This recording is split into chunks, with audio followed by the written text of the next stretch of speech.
আমি এসেছি এই দুঃখিনী দ্রৌপদীকে লজ্জাগ্রস্ত দান করতে।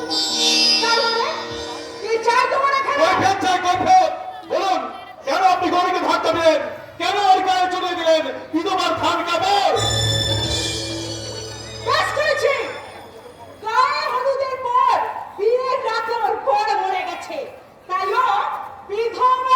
এটা কোন শাস্ত্রে লেখা আছে জানতে পারিনি? নাকি আজকাল শাস্ত্রটা আপনি নিজেই তৈরি করছেন?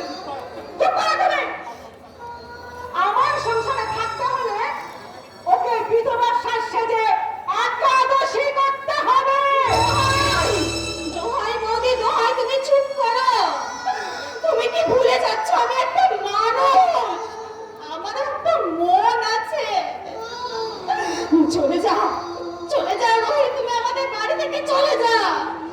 আর কখনো তুমি আমাদের বাড়িতে আসবে না, চলে যাও। গৌরী, বন্ধু হিসেবে তুমি যখন আমার হাত ধরেছো, তুমি কি পারবে না সেই হাত ধরে জীবনের বাকি পথটা চলতে? তার মানে যদি তোমার অমত না থাকে তাহলে এই মুহূর্তে আমি তোমাকে বিয়ে করতে চাই। এগিয়ে যাও, তুমি এগিয়ে যাও গৌরী, আমি তোমাকে আমি মরতে নামেতে তুমি তাড়াতাড়ি এসো। ওই গুন্ডাটা, ওই গুন্ডাটা যে গৌরীকে বিয়ে করতে কি হচ্ছে, কি হচ্ছে, এমন চিৎকার করছো কেন? তুমি এসেছো, দেখো ওই গুন্ডাটা তোমার বোনকে বিয়ে করতে চাইছে। দাদা দাদা, আমি কিন্তু মত দিয়েছি, আমার কিন্তু এই বিয়েতে মানে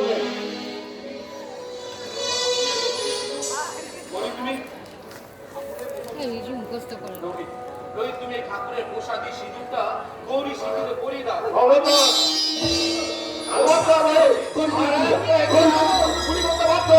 অফিসার, আপনি যেমন আপনার কর্তব্যের কাছে দায়বদ্ধ, আমিও সেরকম আমার বিবেকের কাছে প্রতিজ্ঞাবদ্ধ।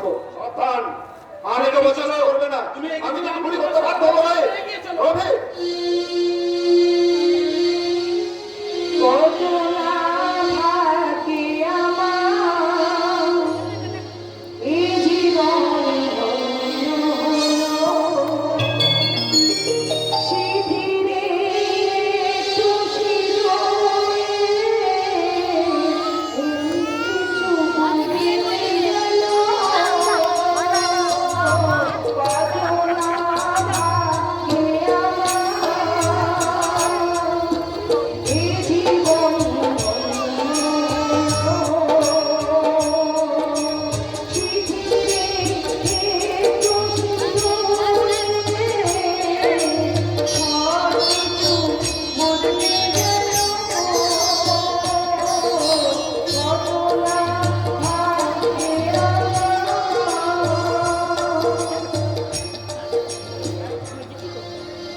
কাকে শাস্তি দেব নাই? যে মেয়ে কল্যাণকর বৃষ্টি ঝরায় তাকে, যে বাতাস তাকে। না না, আমি তোমার পরীক্ষা নিচ্ছিলাম, পরীক্ষায় তুমি উত্তীর্ণ হয়েছে। না স্যার না, শুধুই দাদা, আমি তোমাদেরকে আশীর্বাদ করছি, তোমাদের দাম্পত্য জীবন সুখে হোক। আশীর্বাদ করি তোমাদের সুখের জীবন আরো সুন্দর, আনন্দময় হোক। আর আজকে দিন আমি কি জানো?